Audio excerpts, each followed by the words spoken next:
with you as a person. Yeah. You see what I'm saying? Yeah. Okay, let's just say before all that happened, right? Yeah. Let's just say before all that happened. Bro, I'm listening to you, Ross. Yeah. I feel like you wanted to. Hey! Shut the f*** up!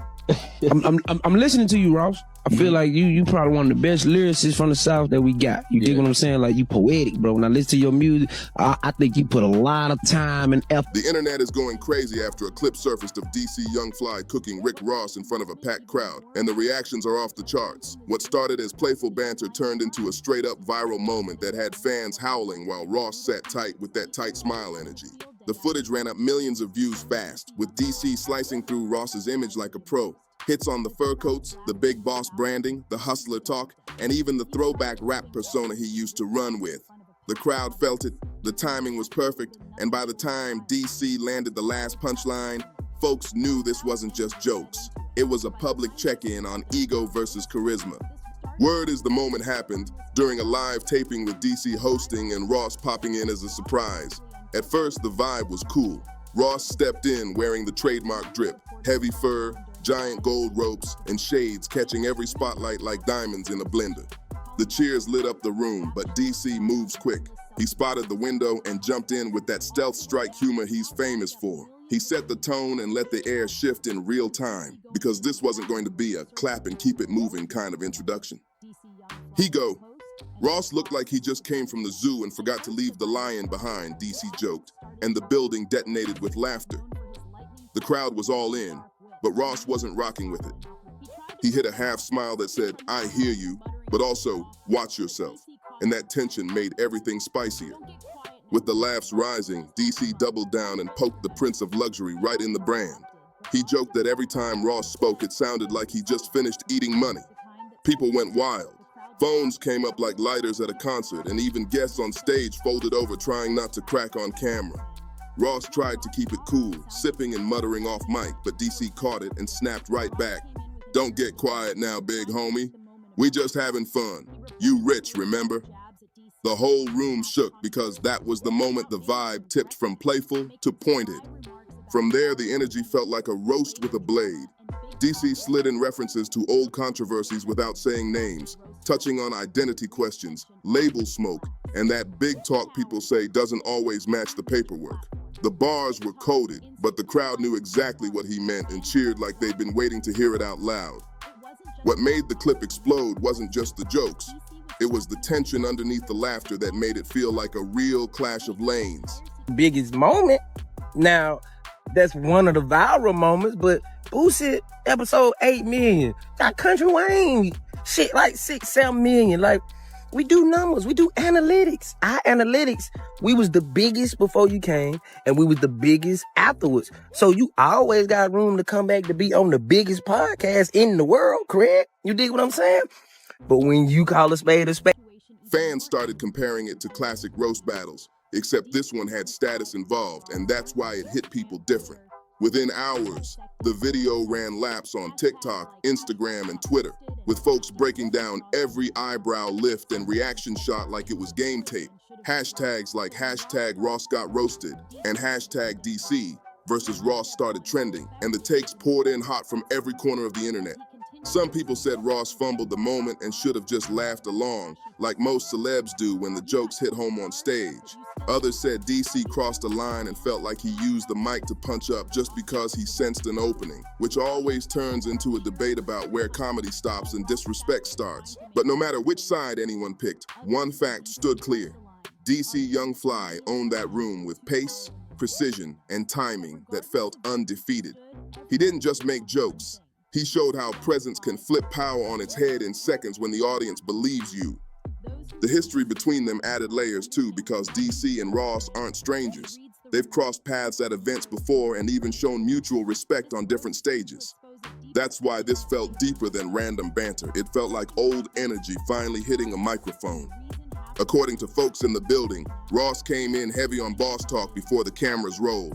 Subtle flexes about influence and money, and a tone that suggested the room should revolve around him. DC's whole style is reading the room, spotting ego, and going for the soft spot with a smile. So once the mics were hot, he flipped the script and took the moment back. Eat it. And we respect when shit to do, bro. Just tell her as soon as you come in, hey, little homies, I got an hour. Bet we gonna try to get you in, man. We gonna try to get you in about 45 minutes so you can make it to your next destination. Don't look act like you doing us a favor and then just leave her without saying so. Just say something so we can know what's going on, gang. We ain't tripping. We'll push back up. Your team, we called your team. We called the person who we called when you was on the way. Guess what they said? None of DC's moves were random. He's surgical with it, setting up jabs that tell the crowd where the truth lies, then landing one clean line that shakes the room. He reminded everyone of a basic law in entertainment. Respect ain't demanded by outfits or nicknames, it's earned live on stage. Then came the line that felt like a sermon in sneakers. You got 20 cars, but you still mad how you own all that land and still ain't found peace. The place exploded like the roof couldn't hold it because it cut past the flash and touched the part people whisper about in group chats. Even die-hard Ross fans had to nod, not because they turned on him, but because the truth inside a joke stings different when it's delivered clean on a hot mic. And Ross's body language told the whole story without a word. Arms crossed, tight smile, and the kind of stare people have when they're trying not to blink. Word spread that Ross bounced early after the event, skipping photos and the after party, which only poured more gas on the rumor mill about bruised pride. Online, people called it a tactical retreat, and that narrative ran because the room had already picked a winner. Meanwhile, DC stayed in rhythm. He dropped a quick video thanking the crowd for the energy and added, "Ain't nobody safe, not even the bosses," which fans took as a playful flag plant after a clean win. It wasn't bragging, it was branding, and he framed it like a comedian doing his job without malice. The takes kept splitting down the middle. Comedy fans crowned DC for keeping it real and fearless on stage, while some hip-hop heads said a legend deserves more grace in the moment. But the clip didn't just ding Ross's vibe. It raised a bigger question about how power moves when a mic is involved. Because when charisma and humor show up with speed, status can get real quiet. And that's exactly what the internet saw play out live. DC didn't need a chain, an entourage, or a throne. He had timing, instincts, and a crowd that trusted him to say the thing no one else wanted to say out loud. What made this hit even harder is the history attached to Ross's persona. Years building the image of a mogul who's bigger than critique, the boss of bosses, the man whose word is law. But alongside that image, there's always been chatter about authenticity, old paperwork jokes and storylines the internet never fully let go. DC didn't name names or pull documents. He just nudged the pressure points everybody recognizes, and the jokes landed because they were familiar. It wasn't slander, it was rhythm, timing, and the kind of observational comedy that thrives when the subject is a brand, not a stranger.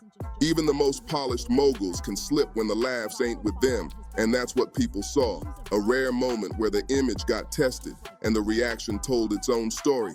It wasn't a collapse, it was a wobble. But in the social era, a wobble becomes a week-long conversation. Another layer to the frenzy was how perfectly the roast lined up with long-standing questions about Ross's image and the way he guards it. For years, he's curated the unstoppable mogul aura, luxury, power, leadership, and he's done it well enough to last through eras. Okay. Man, stay tuned. You can't take your foot off for nothing. All gas. Oh, I'm talking about for life. Darn, you know what I'm saying? Somebody, you know, so it's just, But then you we could have those debates, we really could. Teflon was off the chain. I mean, You know what I'm and saying? I like the way It was a you different followed up time. hustling with pushing it. Like, how did you know to come right back on? But that same run came with critics who never stopped calling out contradictions. From the old correctional officer revealed to exaggerated tales that became running jokes online. None of that stops his wins, but it also never disappears, which is why the right joke at the right time can reopen the file. DC tapped straight into that energy, whether intentional or just instinct, and it made each line ring louder than usual. When he poked at ego, wealth, and contradictions, it wasn't random. Those topics orbit Ross's brand every time his name trends, which is why the audience reacted like they'd been waiting. At one point, DC reportedly added, "You've been calling yourself the biggest boss since 2006, but you still arguing with everybody smaller than you." And the crowd lost control like he threw a bucket of truth on a campfire. It wasn't hateful, it was comedy wrapped around a reality the internet argues about daily. For someone who prides himself on composure, That kind of laughter stings because it says, the people see you and still don't buy every part of the myth. That's why fans said Ross's reaction felt stiff, not because he can't take jokes, but because those jokes found the seam in the armor. The memes came fast. Captions like, when the boss gets bossed, and edits with wild sound effects kept the clip on loop all week.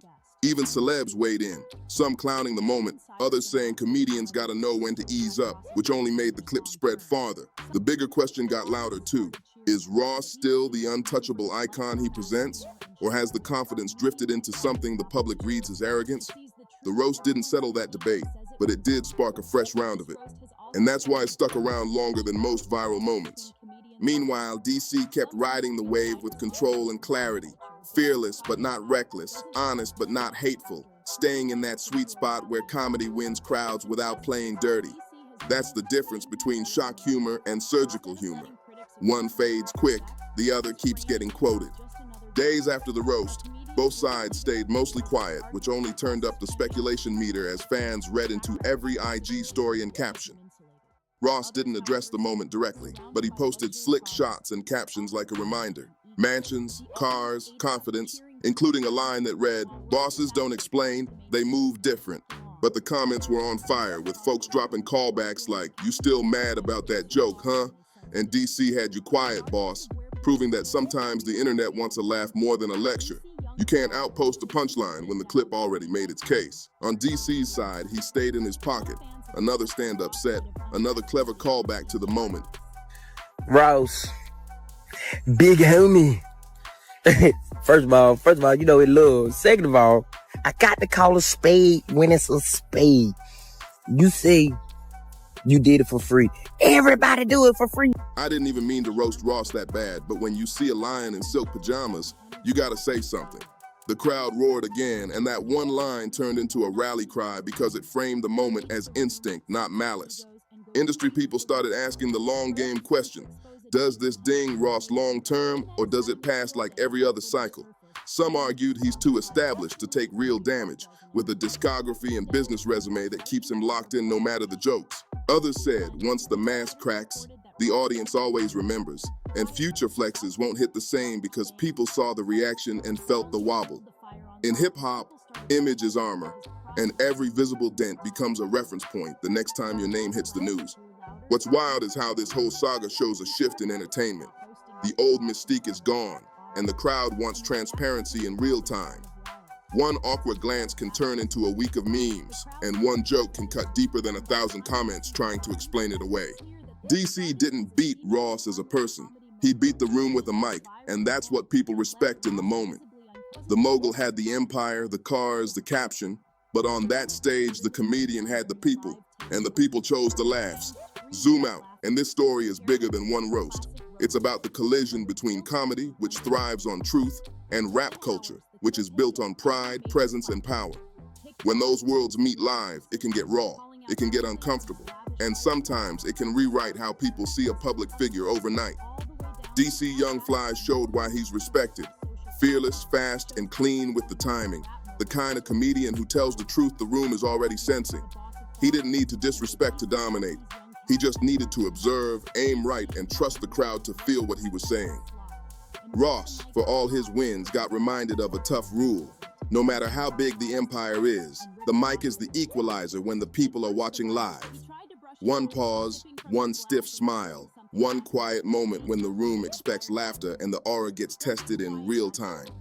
That's why this became one of the wildest crossovers between hip-hop and comedy in recent years. Because it wasn't planned, it wasn't polished, and it showed two different kinds of power colliding on a stage where only one can run the room. And that night, the room rolled with DC. Will it change Ross's legacy? Probably not in the big picture, because careers are marathons. But will people remember the clip when he walks into another room in full mogul mode? Absolutely, because the internet never forgets, and moments like this live forever in reaction faces and captions. For DC, the momentum keeps building. Not just off jokes, but off integrity and delivery. The ability to hit hard without getting dirty, and the talent to keep a crowd on his side while pressing on sensitive spots with a smile. That's elite work, and that's why the culture saluted him. In the end, the message is simple. Don't underestimate the power of humor to flip a stage, and don't assume status can't be checked when the lights are bright. If you're built on truth, the crowd gives you the keys. If you're built on image, the crowd tests your locks. This moment will live as a reminder that the biggest chain is still the microphone, and the one who connects with the people always walks out as the people's champ. If you rocked with this breakdown, drop your take in the comments, hit that like if you're locked in, and subscribe so you don't miss the next wild crossover when comedy and hip-hop collide live on stage.